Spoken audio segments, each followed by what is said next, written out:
এক দেশে ছিল একটি ছোট্ট ছেলে, তার নাম গুড্ডু। গুড্ডু খুব ভালো মনের ছিল, কিন্তু তার একটাই সমস্যা, সে পড়াশোনা একদম পছন্দ করত না।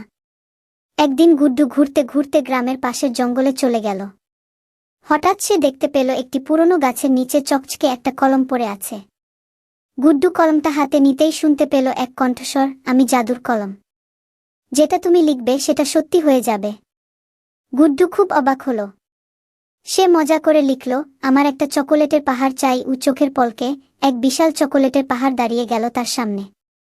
পরের দিন গুড্ডু লিখল, আজ স্কুল বন্ধ থাকুক। কি সত্যি সত্যি স্কুল বন্ধ হয়ে গেল।